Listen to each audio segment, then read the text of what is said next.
मिनश्शैतानिर्रजीम बिस्मिल्लाहिर्रहमानिर्रहीम अल्लाहुम्मा सल्लि अला मुहम्मद व अला आलि मुहम्मद। अस्सलाम वालेकुम व रहमतुल्लाहि व बरकातुहू। आज मैं आप लोगों के साथ दरूद इब्राहिमी का एक वाक़या शेयर करने वाली हूँ, और वाक़या बस इतना ही है कि जो भी हो जाए, इस वाक़े का जो सियाक़ो सबाक़ है वो ये है कि जो भी हो जाए 313 मरतबा दरूद इब्राहिमी लाज़मन पढ़े। दरूद इब्राहिमी एक ऐसी बरकत आपकी ज़िंदगी में ऐड करेगा, ऐसा आसानियों का मामला करेगा आपके साथ। ऐसा ही मायनों में अगर बात करूँ तो जो आपके अंदर शैतान बैठे हैं ना, दरूद इब्राहिमी पढ़ने से वो सब बैठ जाएंगे। जो आपके अंदर शर फैलता है ना, वो ख़त्म हो जाएगा। बाकी भी सब करें जो आपको करना है, ज़िक्र अस्कार, लेकिन दरूद इब्राहिमी ना छोड़ें। तो वाक़या एक बहन का है जो कहती हैं कि दरूद इब्राहिमी मैं पढ़ रही थी और मैंने नोट किया कि मेरा डिप्रेशन ख़त्म हो गया। जितना मुझे बहुत सारे ख़यालात आते थे जो मेरे साथ होता था। एक स्टेट होती है जिसे कहते हैं एंटीसिपेशन स्टेट।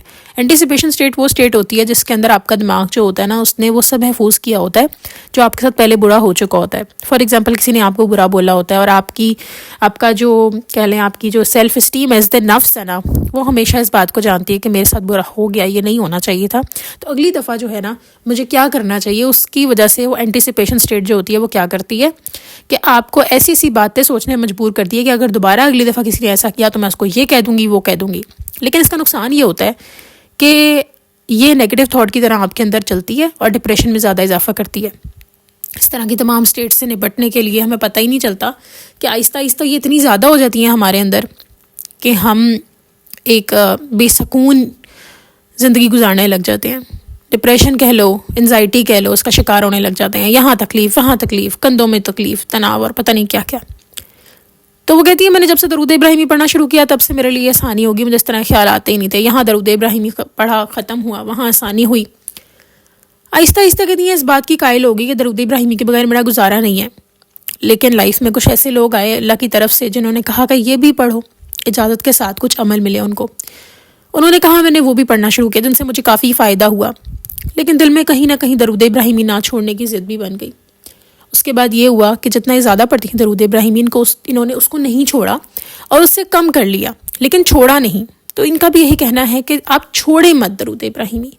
जितना ज़्यादा आपकी लाइफ में अगर ज़्यादा टाइम है तो ज़्यादा पढ़ लें, लेकिन इसको छोड़े मत, क्योंकि इसको छोड़ना सबसे बड़ी एक हमाकत और लॉस है।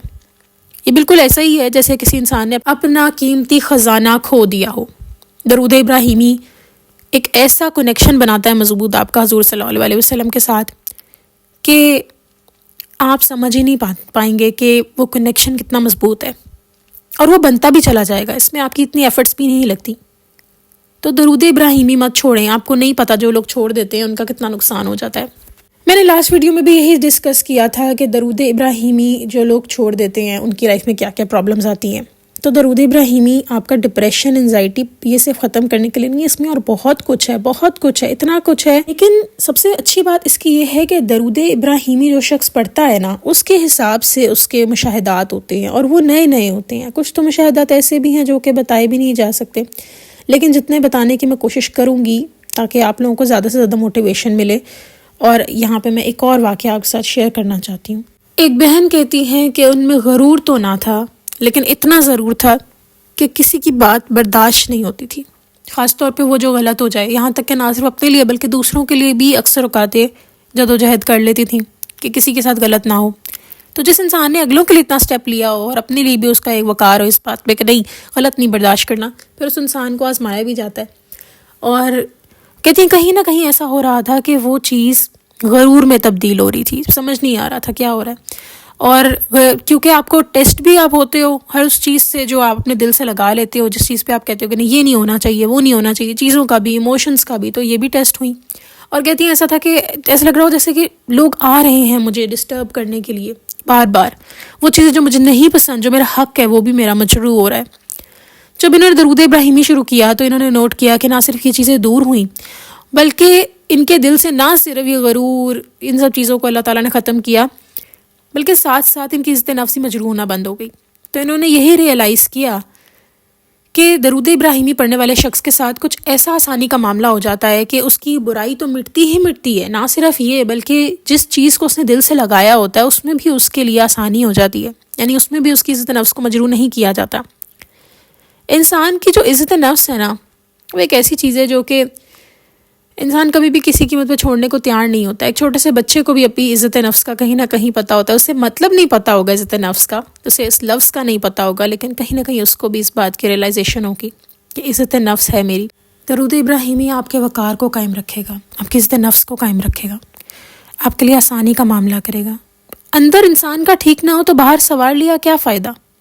یوں سمجھ لیں جیسے ایک پلنگ ہے جس پہ ڈھیر ساری چیزیں پڑی ہوئی ہیں اور آپ نے اوپر ایک چادر دے دی, تو کیا اس چادر کو دینے سے جو نیچے چیزیں پڑی ہیں وہ ہٹ گئیں؟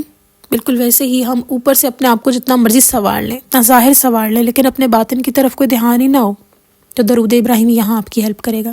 آپ کبھی دبائے نہیں جائیں گے, ستائے نہیں جائیں گے, آپ کی عزت نفس مجروح نہیں ہوگی, آپ کا عزت وقار بنا رہے گا, اللہ آپ کا حامی و ناصر رہے گا. تو درود ابراہیمی مت چھوڑیں, تھوڑا پڑھ لیں, مت چھوڑیں. یہ بہت بڑی ایک اتنے واقعات سننے کے باوجود میں یہ بات کہہ رہی ہوں, لیکن اس کا ہرگز یہ مطلب نہیں کہ اگر آپ کو کچھ اور اجازت دیا جا رہا ہے تو آپ وہ نہ پڑھیں. آپ وہ بھی پڑھیں, بالکل پڑھیں, اور لیکن یہ نہ چھوڑیں, درود ابراہیمی نہ چھوڑیں.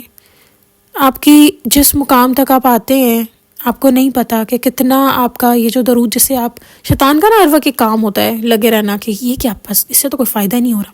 لیکن پھر وہی جیسے میں نے لاسٹ ویڈیو میں آپ سے شیئر کیا تھا کہ پھر انسان کو جب پتہ لگتا ہے اچھا اس سے تو اتنا فائدہ ہو رہا تھا, تو پھر اس انسان کو نا واپس آ جانا چاہیے اپنے اسی ایک پوائنٹ پر جس پہ اس نے اپنی جرنی شروع کی ہوتی ہے. ایک راز کی بات یہ بھی ہے کہ درود ابراہیمی پڑھنے سے پہلے اگر آپ استغفار تھوڑا سا کر لیں تو بھی بہت آسانی ہوتی ہے. اور جتنا بھی آپ درود پڑھیں, 100 مرتبہ پڑھیں, 200 مرتبہ پڑھیں, ایون 50 مرتبہ پڑھیں, 10 مرتبہ پڑھیں, اس کے بعد اس کا شکر ادا کریں, اللہ تعالیٰ کا شکر ادا کریں کہ اللہ آپ کا بہت شکریہ, آپ نے مجھے توفیق دی کہ میں یہ پڑھ سکوں. پھر آپ دیکھیں آپ کی تعداد میں کتنا اضافہ ہوتا ہے. ایک بہن کہتی ہیں جن لوگوں کو درود ابراہیمی پڑھنے کی توفیق ملتی ہے نا, ان کو زمانوں کے ہر طرح کا خزانہ مل گیا, اور جن کا درود ابراہیمی چھٹ جاتا ہے یا جو نہیں پڑھ پاتے, ان کو یہ سوچنا چاہیے کہ ان کا بہت بڑا نقصان ہو گیا, بہت بڑا. اور اس ٹائم اس کا پتہ نہیں چلتا, آہستہ آہستہ وقت کے بعد پتہ لگنا شروع ہو جاتا ہے. یہ ایک ایسا عمل ہے جس میں دنیا آخرت دونوں کی آسانی ہے, ہر لحاظ سے. مال و دولت نہیں ہے, کوئی بھی چیز ہے, کوئی تکلیف ہے, کوئی ڈپریشن ہے, ظاہر باطن کا کوئی بھی مسئلہ ہے, درود ابراہیمی سے حل ہو سکتا ہے. آپ کے گناہوں کا کفارہ ہے. ایک اور بات میں شیئر کرنا چاہوں گی یہاں پہ, اگر آپ نے کسی غیبت کی ہے اور اب آپ ظاہر ہے اس کو بتا کے کہ وہ میں تمہاری غیبت کر دی, اس کا دل دکھانے سے بہتر ہے کہ آپ اللہ تعالیٰ سے اس کے لیے مغفرت مانگیں, اللہ تعالیٰ سے اس کے لیے معافی مانگے کہ اللہ اس کے گناہ بھی معاف کر دیجیے. ایک اور واقعہ آپ سے شیئر کرتی ہوں. ایک بہن کہتی ہے کہ 10-12 سال سے مجھ پر کوئی بندش تھی اور رشتہ نہیں ہو رہا تھا, بیماری بھی تھی, اور 4 لاکھ مرتبہ کہتی ہے میں نے درود پاک پڑھا, اور جب میں نے درود کی 1.25 لاکھ کی منت مان کے پڑھنا شروع کیا, ابھی 35,000 ہوا تھا, رشتہ ہو گیا اچھی جگہ سے. اور پھر کہتی ہیں کہ 1.25 لاکھ جب درود پڑھنا شروع کیا تو خواب میں دیکھا کسی نے بتایا کہ آپ پہ بندش ہے, آپ درود پڑھتی رہیں, آپ پہ یہ ختم ہو جائے گی. پھر 1.25 لاکھ مرتبہ درود پاک انہوں نے پڑھا, اور خواب میں کسی نے کہا کہ یعنی دوبارہ جب انہوں نے 1.25 لاکھ درود پڑھا تو ان کو کسی نے کہا کہ صدقہ دو, 1 سال ہو گئے درود پڑھتے, بہت سارے عاملوں کے پاس تم نے پیسے ضائع کیا, کوئی مسئلے کا حل نہیں, بس درود سے کہتی ہے میرا ناممکن کام بھی ہو گیا. اور اس کے علاوہ یہ کہتی ہے کہ زندگی سے ان کی مایوسی ختم ہوئی, ٹینشن ختم ہوئی, یوں سمجھ لو کہ زندگی اندھیروں سے نکل کے روشنی کی طرف آ گئی, اور اللہ کا بہت شکر ادا کرتی ہیں. اب یہاں سے ہمیں یہ بھی پتہ لگتا ہے کہ درود پاک پڑھنے والوں پر جادو یا کوئی بندش و اثر نہیں کرتی. یہ بہت بڑی نعمت ہے, یہ بہت بڑی, آپ یہ سمجھ لیں کہ ایک ایسا کرم ہے نا کہ انسان کے لیے کہ اس کو کسی کے پاس جانے کی ضرورت نہیں ہے. میں نے خود ایک انسان سے بات کی, اور انہوں نے مجھے کہا کہ درود ابراہیمی پڑھنے والے شخص کے اوپر کبھی جادو اثر نہیں کرے گا. یوں سمجھ لو کہ اس کے ارد ایسی ڈھال بن جاتی ہے جو اس کو جادو اثر کرواتی ہی نہیں ہے اس کے اوپر. نظر تو بہت دور کی بات ہے, اسی لیے پلیز درود ابراہیمی پڑھنے کی عادت ڈالیں. یہ ایک ایسا کرم ہے اللہ کا نا ہم پہ کہ اللہ نے ہمیں درود جیسی نعمت سے نوازا ہے. اور نہ صرف یہ, قرآن میں بھی اس کے بارے میں کہہ دیا سورۃ الاحزاب آیت نمبر 56 میں. اور یہ ایسی سنت ہے جو اللہ کی ہے, اللہ کے فرشتوں کی ہے, تو اس سے بہت کامیابیاں ملیں گی ہم سب کو. پلیز آپ درود پاک مت پڑھنا چھوڑیں, خاص کر کے درود ابراہیمی آپ مت پڑھنا چھوڑیں. میری دعا ہے سب کے لیے دعا ہے کہ یا اللہ ہم سب کو درود ابراہیمی پڑھنے کی توفیق عطا فرمائے, باقی درود بھی پڑھنے کی توفیق عطا فرمائے, آمین یا رب العالمین. لیکن درود ابراہیمی ہم نہ چھوڑیں, اور اللہ تعالی ہمیں اپنے مقرب بندوں میں شامل رکھیں, آمین. چلیں جی, انشاءاللہ نیکسٹ ویڈیو میں پھر حاضر ہوں گی, تب تک کے لیے اللہ حافظ.